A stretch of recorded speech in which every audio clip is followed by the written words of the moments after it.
All right, greetings everyone. I appreciate you coming on tonight. Tonight is going to be a show. The topic for tonight is Master Mason, your destiny is death. And you're probably saying, how did you figure that? Where did this come from? Brother Hawkins, what are you talking about? Well, I'm talking about the destiny of a Master Mason. The destiny of a Master Mason is death. Plain and simple. There's no way around it. And you're trying to probably figure out, how did I even manage to have that to come together? Where did that even draw parallel to being a Mason? Well, it does. It has a lot to do with being a Mason. It draws a hell of a parallel. The fact is that, like I said, a lot of us are Masons, but we don't indulge ourselves in the knowledge and education and just looking at the order for which we are part of. Being a Mason is a privilege. However, what has happened in my own personal experience and opinion is that some of us who have become Masons have not yet entered the middle chambers, and we have not yet entered the Master Mason degree work. And the reason I say we have not yet entered the middle chambers or the degree work of a Master Mason, although you may be a Master Mason, is because of your immaturity in Freemasonry. See, an immature Freemasonry still, even if they have been raised to the sublime degree of a Master Mason, somehow finds himself acting as if he knows nothing in regards to being a Master Mason. The same thing can apply in regards to a sister who's a member of the Order of the Eastern Star. Although she may have gone through those 5 degrees of an Eastern Star, yet her childish attitudes and the way she carries herself, she has not yet understood that which she's a part of. She has not yet understood what it is to be a friend, a mother, a sister, a daughter, a widow, or a wife. She has not yet experienced those different attributes as a woman. She has not yet understood what it is as she grows in life, that is going to be her experience as she walks the labyrinth of life. She hadn't gotten there yet. Just as a Master Mason, someone who has been initiated, passed, and raised, has not yet understood the process of understanding that as an inter-apprentice, what he's supposed to be doing. As a fellow craft, why is he doing that? And then as a Master Mason, to reflect and to see all of that which he has done, and he has become a master at it. Some of you who are Master Mason has not mastered anything. You have done nothing in the degree work to say that I'm a Master Mason, regardless of your jurisdiction. I say that based upon what I know, what I've seen from activities from immature Masons, period. And I'm not, look, as I've said before, if I'm going to throw a brick, I have to add myself to it. It took me a minute to get to where I'm at because of the immature Masons I was hanging around. But as I began to get into the line as far as an officer of the Freemasons, I myself had to begin to change some of the things I was doing just being a Mason, period. A sister of the Order of the Eastern Star, will never forget it. We was in Oakland, California at our grand session, and I had just become Grand Master, and she pulled me to a side and she said, Brother Hawkins. She didn't even address me as Grand Master. She said, Brother Hawkins. And I was like, yes. Hold on just a second. She said, Brother Hawkins. I was like, yes. She says, you, Brother Hawkins, can no longer have a beer in your hand in public as a Grand Master of State of this jurisdiction. You cannot be out having that beer in this lounge or in this area. And this was a sister of the Order of the Eastern Star. And I was like, I'm Grand Master. What are you talking about? Well, for one thing, when you are a Grand Master, when you're an officer, you have to respect the office for which you hold. You have to do that. Okay? And that was one of the first lessons I was taught. And then it came and it was in my face. Look, you are now Grand Master of this jurisdiction. You have to carry yourself a certain way. You cannot be doing this, doing. And I mean, she really gave me the ropes. And this was an older sister who had been around for years. Okay? Years. And I was like, all right, okay. So I couldn't be out just doing the catwalk and just doing everything I wanted to do, because I was a representative of the office of Grand Master for this jurisdiction. Now, granted, when you are just a Master Mason and you are in the lodge and you having a good time, okay. But as you begin to mature, as you begin to be elected to these different positions within Freemasonry, within the Order of the Eastern Star, the things that you was doing, those things you're going to have to subdue your passion. You're going to have to take that and put that away. When you do what you do, it's going to have to be on such a low scale until nobody's going to know that you like to have a taste. Grand Matrons, when you like to partake, it's going to be on a low scale till they're not going to know. I'd like to say greetings, Grandmaster Larry Diamond, who's one of the administration's personnel. Greetings, everyone who's coming on. So tonight's topic is Master Mason's destiny is death, or death is your destiny. However you want to chop it up. This is where we're at tonight. I hope and pray, as always, that you and yours are doing well, that your family is well, that you're safe wherever you may be at this time. And we're going to have this conversation tonight because I believe a lot of times, on this journey, we miss so much. We miss so much. And we find ourselves left out. So tonight, we're having this conversation. And I'm going to shed some light on some things that you may have forgotten. Some things that you may have to go back and take a look at. And this is where we're at. Greetings. Who is that? Brother Bradley, how you doing? Brother Whitley, how you doing? Everybody who's coming on. Tonight is going to be an interesting topic. If you want to call in to tonight's show, we have a new number for you to call in on. That number is going to be 619-286-0642. I would appreciate it, if possible, that Brother Larry Diamond can definitely put that in the mix tonight. 619-286-0642 is the call-in number for tonight.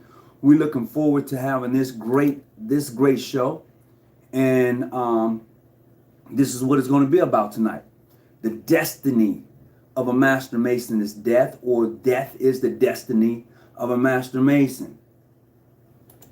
So this is where we're at. So tonight, like I said, you can call in at 619-286-0642. And this is where we're at tonight. So with that being said, we're going to go right ahead into tonight's topic. And I will tell you this. Think on this, my brothers. Think on this. Thank you, Brother Larry Diamond. Think on this. The truth has never denied the seeker.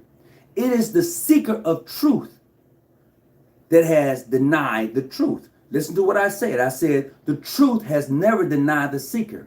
It is the seeker who has denied the truth. Plain and simple.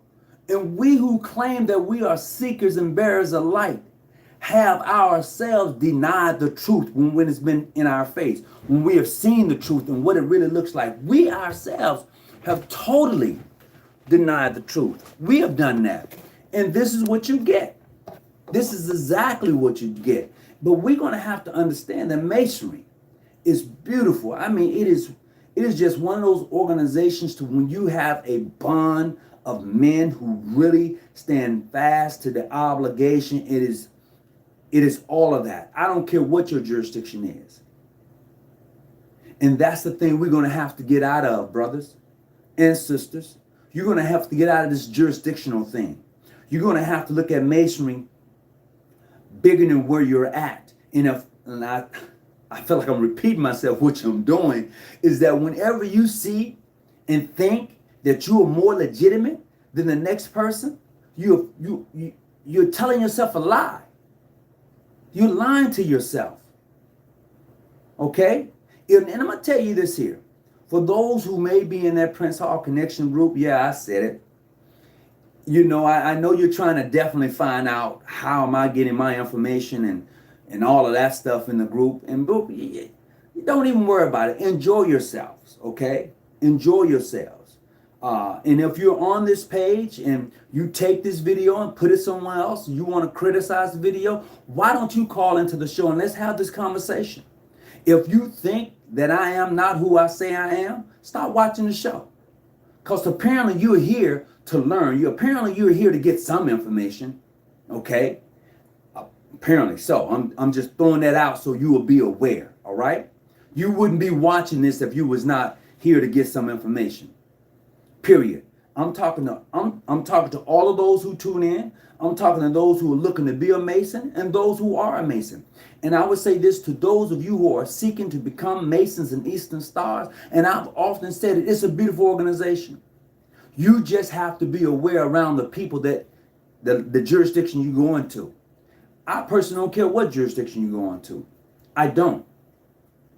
But what I care about is that are they teaching you the principles of the organization? What I care about is that you're growing and developing and becoming and being the example of what it is to be an Eastern Star or a Mason. That's the only thing I'm really concerned about when a person tells me that they are a Mason or an Eastern Star.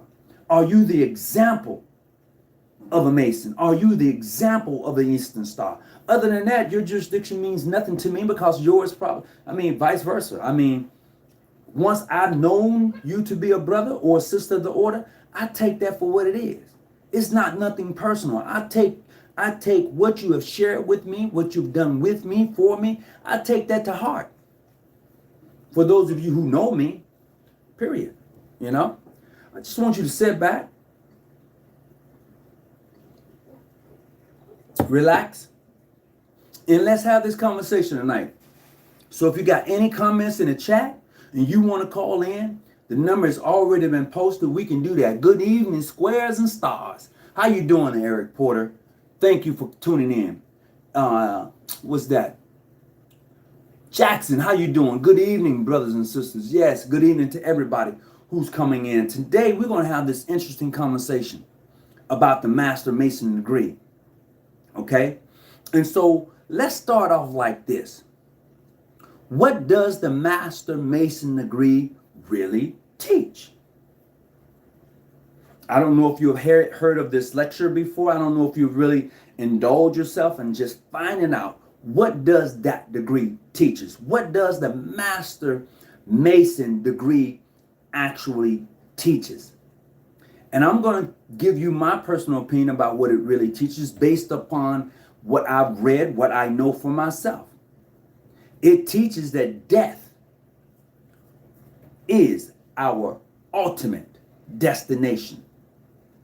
Everything that you think that you have built, that you have worked for, that you've earned, that you got, you're going to leave it to somebody else.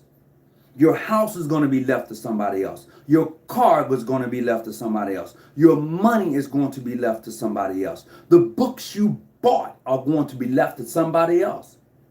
Your Masonic regalia is going to be left to someone else. Death is the ultimate destination for Master Masons. This is what this degree teaches. This is why when you go to some jurisdictions, you will see, greetings, how can I help you?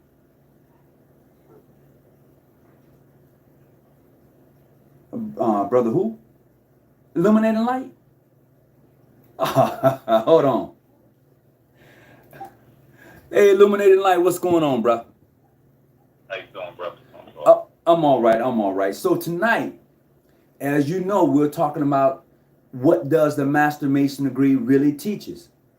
And I've said that it teaches that the destination for the Master Mason is death. And some may say, well, how do I come up with that? Because it is the equalizer of all, is death. And like I said, everything that you think you have, you're going to leave it. Somebody else is going to own that which you think that you have, that you have built up. Somebody else is going to own it. Like I said before, be it your money, your car, your house, your jewelry, your books, all of that is going to be left to somebody else. Your regalia, somebody else is going to be buying that on eBay. All of it. The only thing you really have that you're going to take with you is your name. It's a wrap. That's the only thing you're going to take with you when you leave this spot is your name.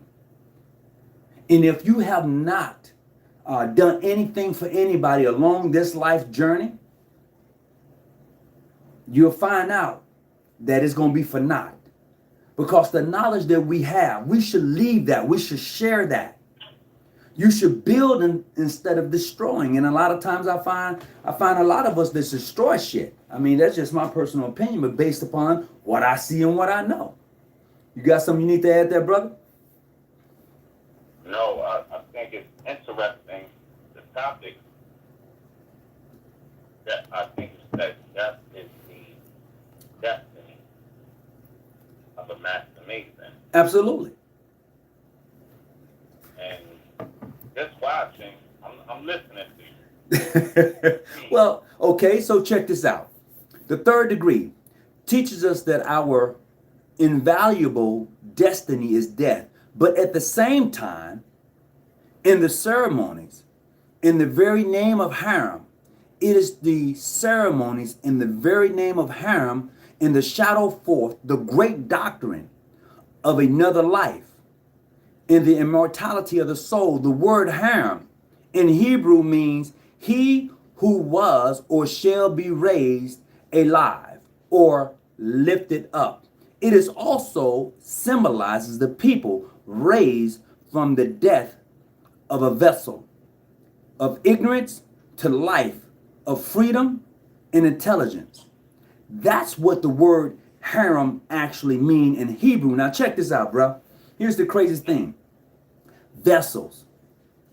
When I say vessels. See, in Masonry, you know as well as I know. Every time you go up a level, you take a degree. You take an obligation, an oath.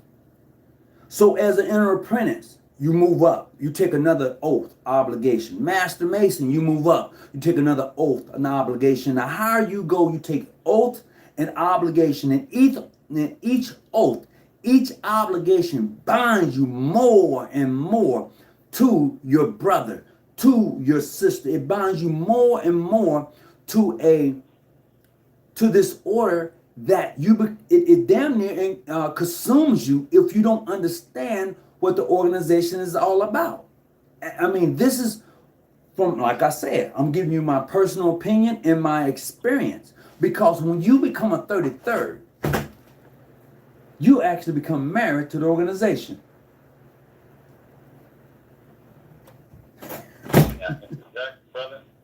You know, this is why you receive a ring. You only receive a ring twice. Lodge of Affection, 33rd. You receive those rings.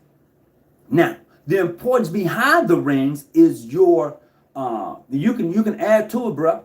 The importance behind the rings that you get in Masonry, that 33rd ring, you become married to the organization. That Lodge of Affection ring, that ring is your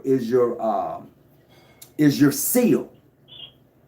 That ring and the Lodge of Affection is your seal because of what it is. It is the Lodge of Perfection. Go back and see why they call it the Lodge of Perfection. And you get your class ring with the triangle in Yod. Not a 33rd, but a triangle on the Yod. Yahweh. You're perfected now. And that is your seal. Go back and watch the movie Lords of the Ring. You understand the power of the ring. A lot of you are walking around with all these rings, 13 rings on, and you have no clue. Go back and get the book called the Testament of Solomon. How he used his ring to summon the demons to help build the temple. And why he was able to do that? Because within the ring, it was given to him. It was a holy ring. And that ring had that power in it. It was his seal. This is why he was able to summon the demons. Just like when God asked him, what do you most desire? You already know what he said. And in getting all that, he was able to use it and summons the demons to do the work. That even though he had people that was working on the temple, the demons was coming to them at night taking their foods. And you're probably thinking demons as being like this evil, whatever. You're probably looking at this scary face. Look in the mirror, you can see a demon every damn day if you ain't right. I'm just saying. You got anything you want to add there, Immortal Light?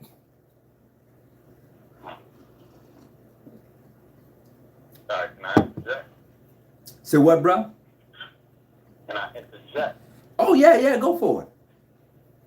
Yeah, so you just mentioned the name Hiram, right? Uh-huh. In regards to Hiram of this. And I definitely agree that your interpretation of the name Hiram is correct. And it's a Hebrew name, Hiram. Mm-hmm. The suffix of the name is Ram. In Hebrew, Ram, Mm-hmm. which means to be exalted, be raised up. You see that in the name Abram, the original name of Abraham. Mm-hmm. Abram means father who is exalted, right? Right. So the suffix of the name Hiram, which is Ram, definitely means he is one who has been raised up, exalted. Mm-hmm. And then you have the prefix, Hi and Hiram. So you will have to look into that too, like what does the prefix mean? Correct.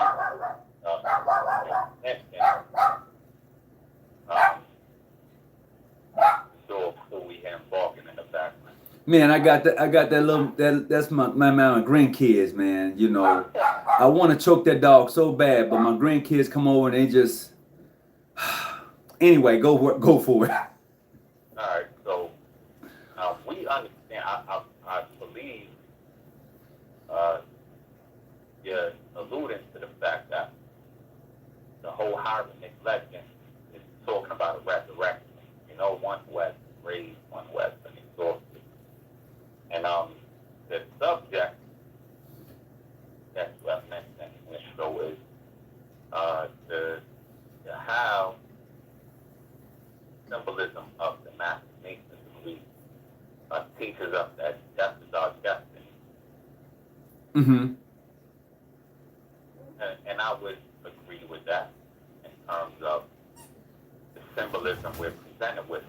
Right. Or discovered crossbones, the hourglass, Mm-hmm. which is a symbol of time, and that's our mind, death.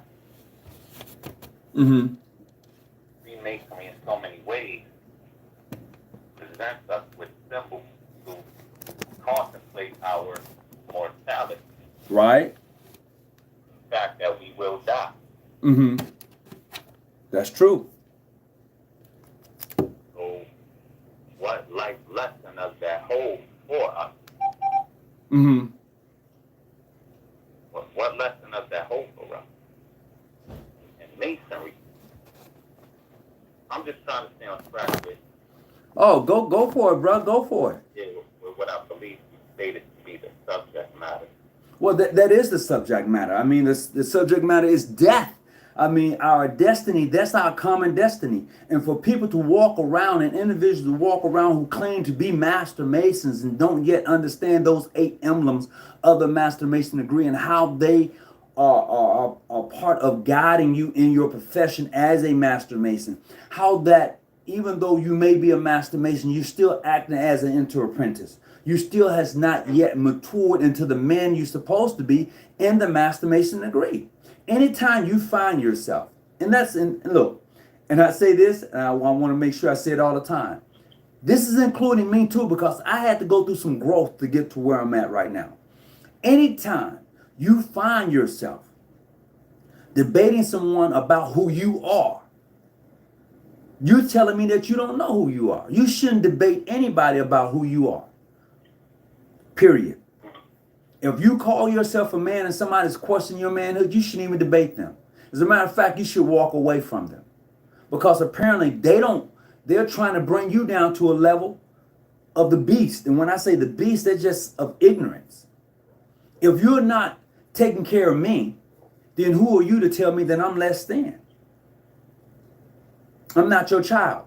So when we begin to see this for what it is and how we're supposed to grow and become proficient in these preceding degrees, because every time you go up, it asks you the question, have you become proficient in the preceding degrees? And how can you say yes when you find yourself a grown man or a grown sister? What I want to say would be polite, but when you find yourself as a grown man and a grown sister just acting as if you know nothing of the craft and bringing an embarrassment to the craft. And I know some people would tell me in a minute, well, you embarrassed the craft. Well, I'm not in your jurisdiction. And that's the thing we have to understand. You know, that is one of the things we have to understand. And just like for yourself, bro, and I'm in your chat group, and I thank you for allowing me to come in. The what is called Blue Majestics, right? Right. Man, the way your organization, for which you are a part of, do things, and I have just that small insight. I don't think that most of us who chose to or who would go into your jurisdiction could stand the pain. I don't think they would pass the test because of your requirements of what you're asking people to do, to write essays and to give lectures. Before you're able to go up into the preceding degrees, you got to give an essay. We need to see it. It needs to be written. And we need for you to give a lecture on this degree work. And then we're going to Q&A you. And then you move up accordingly. But until then, you're going to stay where you're at. And a lot of brothers of the craft and sisters of the order are not going to be able to pass that. Plain and simple. Because everybody's not going to do the study to write the essay. They're not going to do the study to understand what they're talking about in the lingo or language of a Freemason. They're not going to do it. I mean, am I right or wrong? I mean, you could say, Hawkins, you full of doo-doo or whatever, just let me know. Nah, you make a lot of sense. Hold on a second. All right. Dad. Hey, Dad. Yep. Quick question. Hurry up. What are the benefits of apple cider vinegar? Oh, it helps cleanse your system. Oh, it does. Yes, it does. So, should I take it at night or in the morning? Take it at night. Take it at night. Yep. So, would like a shot of apple cider vinegar? And water. And water.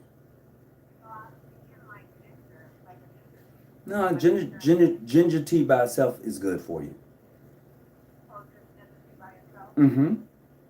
So, like, if I am cracking up because you're interfering with my show right now. But go ahead. You my daughter. I can talk to you. I mean, yeah, you jacking me up right now. I tell you what. Let me holler back at you when I'm done. Okay. All right then. Like that's that. Hey man, when that's my daughter. It is what it is. Go ahead, bro. Yeah, so as you were stating, certainly in all Masonic rituals, the question is asked from the fellow craft degree onward, has the candidate achieved proficiency in a preceding degree? Right. And you have to state that you have to affirm that. But bruh, You you know as well as I know. Most brothers who say and go through, he has. You lying. You just want him to hurry up and become a master mason so you can pay, so he can pay them dues. Let's just be honest. Let's just put it out on the table. This is why they come up and go so quickly. In some jurisdictions, you know as well as I know, they got the 1-night degree or the 1-day degree. Okay? They go through all 3 degrees. You know it and I know it. Some jurisdictions, it takes 3 months to become a master mason. Some jurisdiction, you know, it's like abracadabra. I'm just saying, from what I know in regards to your particular jurisdiction and a couple of more that I know, okay, you have to do that essay. You have to make sure that you are proficient before you go up. I seen your, I think it was like 40 or 50 Q&A questions. I seen them. You posted them. I seen them for myself, okay? As we say in the South, I seen them, you know? So this is the uniqueness of being part of your jurisdiction. Now, I shared that same thing with brothers in my jurisdiction. Said, hey, look, we're going to have to step our game up. We can no longer say, okay, you good. No, you're not good. You're not good. You need to understand why the inter-apprentice sit where he sits, okay? You have to understand why we talk about a perfect Ashley versus a rough Ashley, and that there are 3 working tools of an inter-apprentice and not 2. And a lot of people don't know it's 3 working tools of an inter-apprentice. They don't. They only give you 2 when you ask them about it. Yeah, Well, they give you. They only give you 3, okay. But there's actually. Let me see. There's actually. Let me see. You got the common down. Okay, it's 3. It's 3. I'm sorry. It's 3 working tools of an apprentice. It's 3. Yeah, and ancient craft masonry, but in America, standard ritual. I mean, I'm not saying standard that it's infallible or absolute, but the general ritual working style in America is the web work, the ritual of Thomas Smith West, and that's how he taught. Mm-hmm. Know that there's the common gavel and the 24 gauge. So that's what most lodges in America are going to use. But check this out. So you remember when I was talking about the vessel? Right. As a let me see right here. I got it written down. It says, I'm gonna go back. Let me see. Okay, so I'm gonna take it from the top. So the 3rd degree teaches us that our individual destiny is death, but at the same time, in the ceremonies, in the very name of Hiram, it shadows forth a great doctrine of another life in the immortality of the soul. The word Hiram in Hebrew means he who was or shall be raised alive or lifted up, exalted. And it is also symbolizes people raised from the death of a vessel of ignorance. Now check this out. When you go look at the word vessel in regards to the Masonic order, it means one who has taken on oaths and obligations, meaning more than one. That's what the word vessels means. So as a Mason, as an Eastern Star, we are a vessel who holds many oaths and obligations. Because as I said before, the higher you go, the more stringent your obligation becomes to the order. And most of us don't go back and read what we said that we would and would not do. We don't. I'm listening. What you got to add?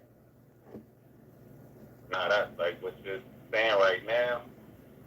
Brings my mind back to the obligation, of course. Mm-hmm. And in Masonry, at least in the Catechism, we are taught that it is our obligation that makes us a Mason. And that always reminds me of like when I was a kid, in terms of coming across like teachings of, let's say, like the Nation of Islam, Nation of Gods and Earth. Mm-hmm. I'm from the hood in New York City. I'm from Brooklyn. Right. So one of the things we will be taught, I'm not saying in Masonry particularly, I'm saying in the street, we will always be referred to a Nation of Gods and Earth catechism question / Nation of Islam catechism question. Right. I had a brother a couple of weeks ago that was part of the Gods and Earth, or what we call the 5 percenters. Yeah, definitely. Yeah. You know, so they have a question. Have you not heard that the word shall be born, regardless of whom or what? Mm-hmm. And the answer is, yes, you know, my word is my bond, and my bond is my life, and I shall give my life before my word shall be proven untrue. I'm paraphrasing. Right. The point is that living up to your word is important. Mm-hmm. Masonry teaches us the same thing, at least in our catechism. Correct. Our obligation is what makes us a Mason. Mm-hmm. And that gets so deep, esoterically. You know, like, what does the word obligation actually mean? You know, what does it mean? What is the etymological meaning of the word obligation? And that would take us to the Latin language, obligare, the word obligare in a Latin language, which means to bind, to unite. Mm-hmm. It's so deep, but I'm relating that to what you just stated in terms of Right. the obligation and Freemasonry, that we have taken these oaths. Well, I'm reading the question. Mr. James says, "Is that how you guys did Farrakhan?" Well, I'm going to give you an answer to that. See, Farrakhan is already a light bearer. So what do you have to offer a person who's already a light bearer? One who sits his light on a hill so everybody can see it, Mr. James. See, Farrakhan was already there. The only thing that Farrakhan didn't have was the obligations, the grips, the passes, and the word.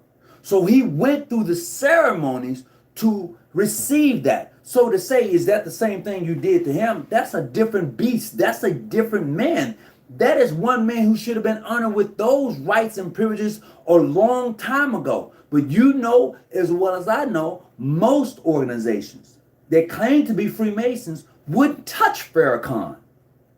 You wouldn't touch the man. You wouldn't touch him with a 10-foot pole. You know that, and I know that. But there was a group of brothers who seemed a little different, who looked at things with a little different perspective. And those brothers were those brothers of the ancient craft, who seen Farrakhan as a light bearer, one who brought light. See, that's how we seen it. This is why we wrote the letter. But you and those others looked at him like, hey, no, we can't touch that. Because you was concerned, or your jurisdiction of your body for which you are part of, you was concerned with what would people think. We didn't give a damn. That's the difference. No disrespect, but that's the difference. We didn't care. You cared. See, I'm going to say this, and there's no disrespect to any jurisdiction. If you continue to care about what other jurisdictions think about you, and when you do your work in your area, your community, when you're in your lane, you're not going to grow. That is the difference. When you speak of brothers of the craft who are ancient, free, and accepted Masons that I deal with, we don't care. We do what we do for the benefit of us. Period. It's not even complicated. But you, not you personally, but your organization, your jurisdiction, sees it a little different. That's why you never approach the minister with that. Can I say this? Can I say something on that? Go ahead. All right. Now let's just say with PHA, right? Principal affiliation. I don't think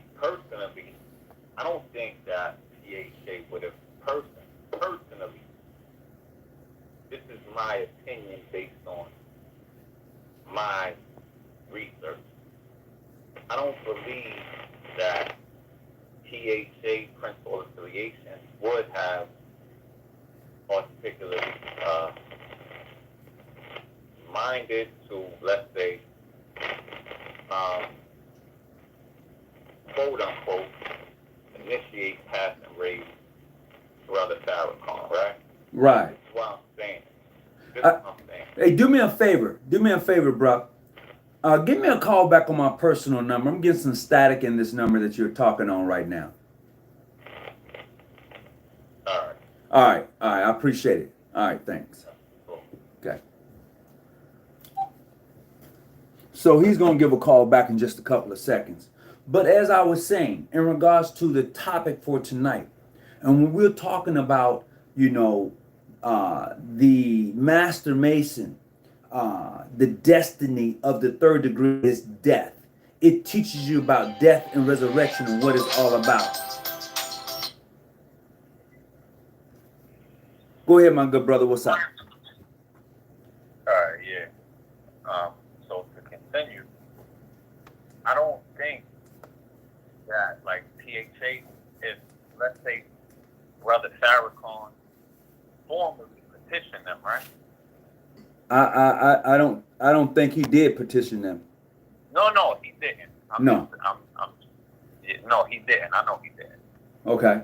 But let's say he did formally, right? Like he went to them and said, "I'm gonna fill out this petition and I'm gonna pay." You know, Mm-hmm. I'm gonna pay the petitioning fee to become a Prince or Mason. I don't think they would have denied the petition, and the reason I don't think so is because they have accepted petitions from individuals who are of a. I'm not being judgmental at all. I'm just saying by the worldly standards. They have accepted petitions by individuals who are certainly far less moral by worldly standards. For example, Richard Pryor, right? Mm-hmm. Anyone who studies the history of Prince or Masonry knows that Richard Pryor, the comedian, was a Prince or Mason. But see, here's the I don't difference. remember.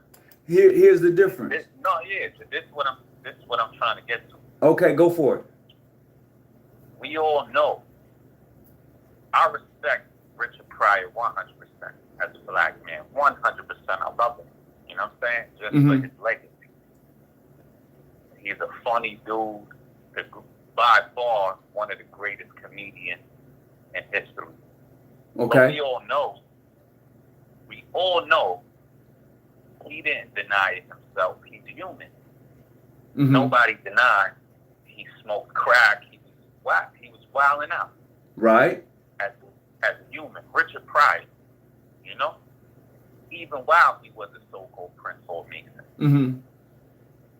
He burned himself on fire, all type of stuff. But we love the brother because he's one of the greatest comedians. Right. Period. And he's black. He was black. But Prince Hall accepted him because he petitioned.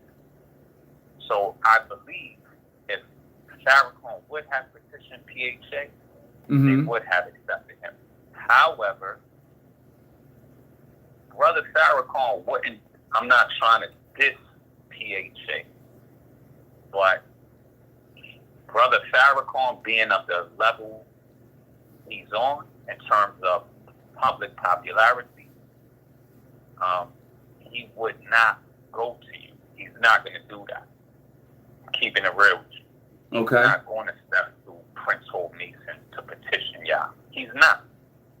Brother Farrakhan, if you really study the history of the Nation of Islam, you really think Brother Farrakhan is not familiar with the rituals of Freemasonry? Look. He's been familiar with that for a long time. For a very long time. Not only that, I have a brother from the UK, and he shared a book with me that was written by the Honorable Elijah Muhammad. Elijah Muhammad was a Mason. He was a Mason. And I have proof of that in the book that the Honorable Elijah Muhammad wrote. He wrote a book called The Secrets of Freemasonry by the Honorable Elijah Muhammad, who in the book claims that he was a Mason. Yeah, he also, not to cut you off, my brother, he also states that in Theology of Time. If you listen to or read the Theology of Time lectures, Elijah Muhammad clearly states that he was involved in Freemasonry. So, with Brother Farrakhan, I would say this. I'm not saying we should follow him blindly and nothing like that. I'm not into the Nation of Islam theology or anything, but I do study it. The point is, Brother Farrakhan obviously was well familiar with Freemasonry. He's lectured on it throughout his whole career. Right. If we're going to lie to ourselves, I don't want to confirm or deny the validity of certain exposés, like exposé Masonic ritual books. But we all know, if you're actually a student of Freemasonry, that there are the rituals of the Blue Lodge, Apprentice, Fellow Craftsman, Master Mason, as well as the rituals of the York Rite and the Scottish Rite. Those things have been published for the longest time. They've been published in books. I won't confirm or deny what those books are. They've been published. So to think that a person like Brother Farrakhan has not read those books or has studied them would be foolishness. He clearly has studied Masonic ritual. He's lectured on it numerous times. If you go back and listen to the speech that he gave at the Million Man March, it was all about the Freemasons. And people would say, how can you say that? Go back. If you're a Mason and you go back and listen to the speech, you will get it. You will get it. Totally get it. He talks about the referends. He talks about what the emblems and symbols of Freemasonry in Washington, D.C. means. He talks about it all in the speech, the Million Man March. And I'm going to say this before I log off tonight. For those of you who don't know, pretty soon we'll be coming up on the anniversary of the Million Man March. We're going to be putting together a Zoom for all Master Masons or all Masons of various jurisdictions can come onto this Zoom and have a shout out per se to the minister. If you want to be part of this, if you're a subscriber to the page, you can go into the community section. You will see, and it's going to have the link to the Zoom to where you can come onto the Zoom, give the name of your jurisdiction, your lodge, and send a big shout out to the minister. And this is going to be done on the anniversary date of the Million Man March. We're working on it now. We're putting together some flyers. There's some things that are happening behind the scenes. And just for those who don't know, and I'm privileged because a brother shared it with me, this is something that's been in the works for a minute. And we want every Mason from various jurisdictions to come and participate. Now, if you don't want to get on there and give the name of your lodge or jurisdiction, that's on you. But there's going to be a criteria. You're going to have to be dressed in your black and white. So if you don't want to be dressed that way, don't come on. I'm just sharing with you ahead of time, and it's going to be happening. Go ahead. Cool. Yeah, that sounds pretty good. Let me say this also in regards to like Brother Farrakhan. Another thing, just as far as hold on, Brother Chad. Oh my God, Chad. Oh, my brother from another mother. Oh my God, Chad. Won't you call me, man? Chad, call into the show right now. Chad, come on, don't be shy. Text me or something, bro. Yeah, Chad, a white boy can call into the show. Oh, I had to get that out of the way. I seen that comment by Chad. I had to bust up. Oh my God. Let me tell you something about Brother Chad Swans. Look, Uh, you can hate him, dislike him, or whatever. The brother just who he is. And I have nothing but respect for him. That's the truth. We can agree to disagree on a lot of stuff, but I tell you what, once you get to know a person and they are legitimately who they are, when they share their personal life with you, that's who they are. If a man tell you who he is, trust and believe that's who he is. And I trust and believe, Chad, hey, if you can do it, just give a call into the show, bro. You're certainly welcome to do so anytime, man. Anytime. And I tell you what, we need to do a show together, but you can't be afraid. Oh my God. All right, go ahead. I'm sorry, man. I'm sorry. Go ahead. yeah, and that's what you're saying, like with Brother Chad Swan or Chad Swan Farm. That's relevant also because we have to be able to listen, right? Right. We have to be able to listen to each other. As Freemasons, particularly, we're supposed to be free thinkers. We're supposed to be rational. Mm-hmm. Like a brother in my jurisdiction, he sent me something dealing with the brother Chad Swan, and I'm listening to it. At first, I'm like, this is on my French. I'm like, what the F is this brother talking about? So I took it as being racist, you heard? Mm-hmm. But, like, the brother told me, like, listen, you know what I'm saying? Just listen overall. Like, listen to what he's saying overall. Like, listen. Don't just jump the gun. Listen. And I'm like, okay. Even if we don't agree, as you just stated, in terms of our political views, etc., Mm-hmm. we have to be able to listen to each other to build understanding. And this goes back to the whole Farrakhan thing. Like, personally, me, I respect the brother Farrakhan. Like, brothers in my jurisdiction are asking me, do you think Farrakhan is a brother? I say, yeah, he's a brother. Now, some of us feel a certain type of way in the history of the black community. And I'm not just saying African American, I'm saying whether it's not Caucasian. A lot of brothers feel a type of way because of the Malcolm X situation. But see, The fact. this. Go ahead. So, when brothers ask me, my personal belief, based on my research, is going to be that I don't agree with how the Nation of Islam dealt with the brother Malcolm X. At the same time, I'm also objective, right? Mm-hmm. This is going back to the 1960s, the Malcolm X issue. We're in the year 2020.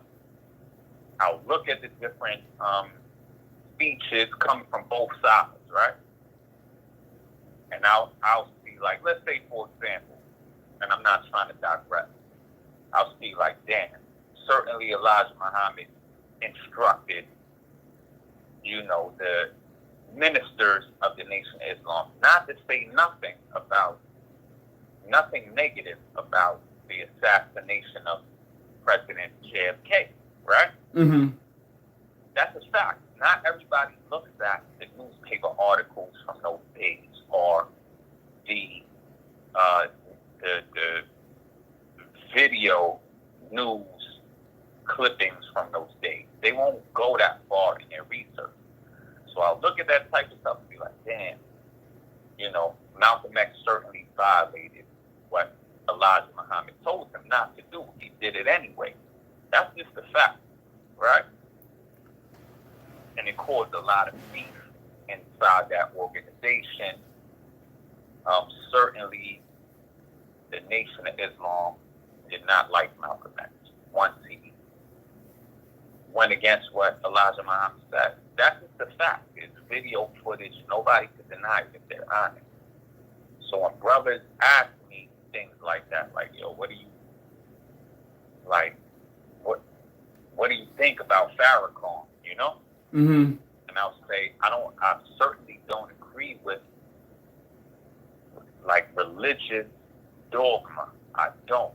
However, this is something that happened in the 1960s. I'm talking about the assassination of Malcolm X and his whole beef with the Nation of Islam. In my personal opinion, despite what I may publish about the Nation of Islam, personally, I believe that a man has the ability to be redeemed. I have to agree with that because I'm not perfect. I don't think any of us are perfect, personally. I'm saying in our history. So, cats will ask me about that because people feel a type of way about Farrakhan in the black community. There's two sides to every story. So, personally, I think, we should focus on the good things. We could criticize each other, you know what I'm saying? I'm not against that either. But I will certainly agree that Brother Farrakhan, despite whatever negative stuff we might say about him or the negative parts of his track record, he does do good, to me, in my opinion, as far as being involved in the Nation of Islam. I'm not a Nation of Islam member, but I do have student ministers and captains that I'm cool with. And I do think that the brother does good work. Okay. If that means anything in a conversation. Okay. But I do think that he has a lot of wisdom and insight that is useful to us. And personally, I do accept him as being a brother Freemason. Personally. Well, going back to the original topic of the show, I mean, knowing that death is the destination, or the Master Mason destination is death. Going back to that original topic, and even though we may have gotten off subject speaking in regards to Brother Farrakhan, we have to look at that in its totality and what it means to us who are Masons. I mean, like myself and Brother Chad, we have our conversations. I call him up, say, hey, how you doing? I mean, I do these things because I respect our relationship that we have, period. We can agree to disagree on many things, but like I said, tonight's topic is dealing with our destination. And in the degree work of the Master Mason, that is our destination, is death. But on the flip side of that, if you indulge yourself deeper into Freemasonry, and when you begin to see that, hey, what you necessarily see right here is not the end all, because what resides inside of us is going to continue to move forward. Just like getting in a car. You being in a car and people looking at the car, but when you get out, the car doesn't move anymore. So what's inside of us, once it leaves, this body is not going to move anymore. So we have to look past the slightness of where we are now. Look at and look. We got to look past the mortal and start looking at the immortality. What are we going to leave behind as Master Masons? What is it going to be like? Because everything else is obsolete. Period. Right.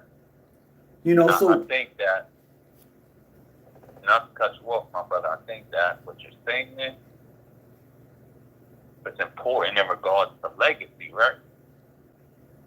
Like in esoteric Freemasonry, we have the chamber of reflection, right? Mm-hmm.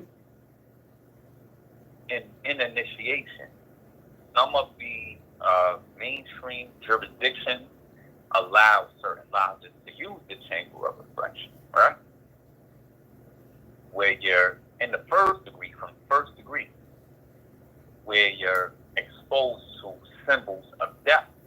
Symbols that you would see, generally speaking, in the Master Mason degree. Mm-hmm. The skull, the crossbones, the hourglass, and other symbols, right? Mm-hmm. And in the chamber of reflection, you have to write out your philosophical will, right? And that philosophical will is symbolic of what you want to leave behind. Mm-hmm. Tying into what you were just saying, what is the legacy you want to leave behind? And I think that in our modern world, like right now, the age of information, social media, etc., who do you think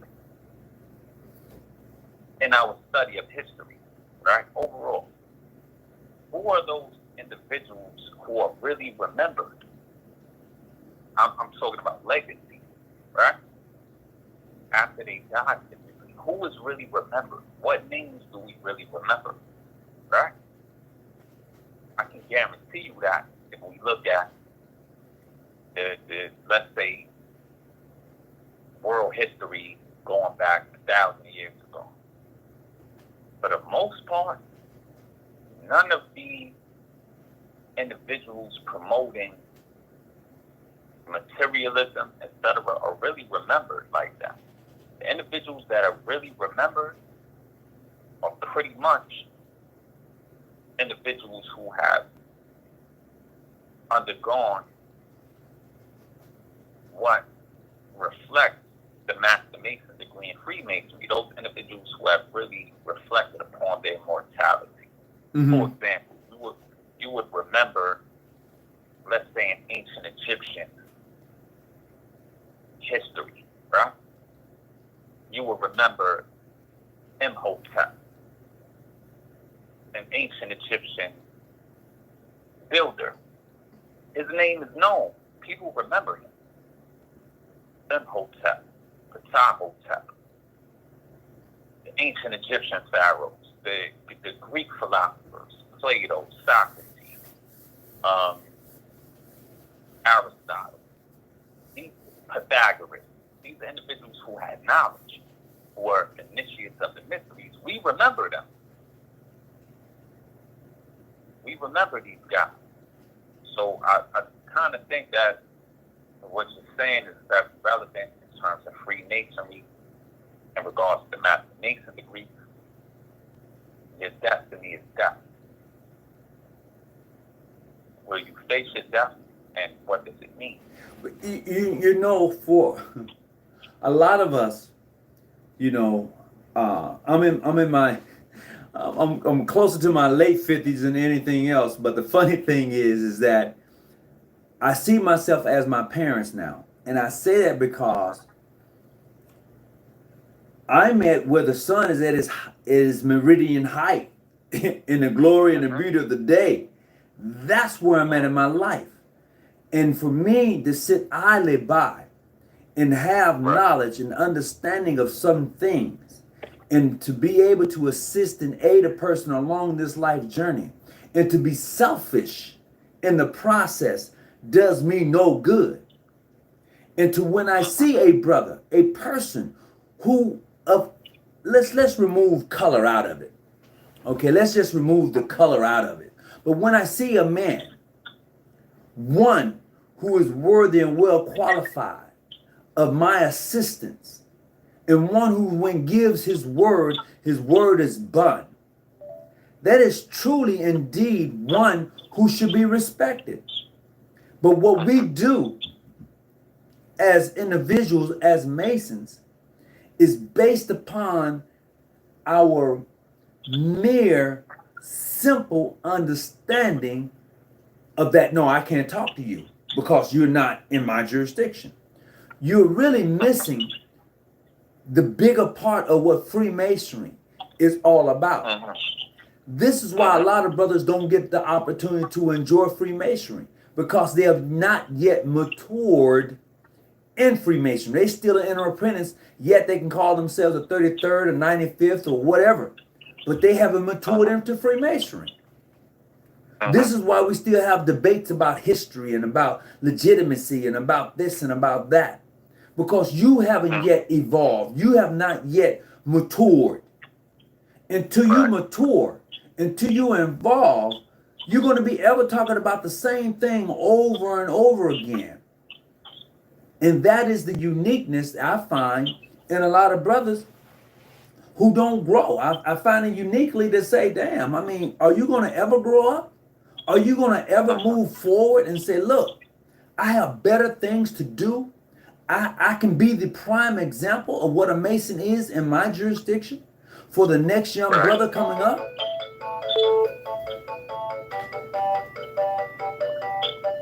Gregory Thomas, hold on.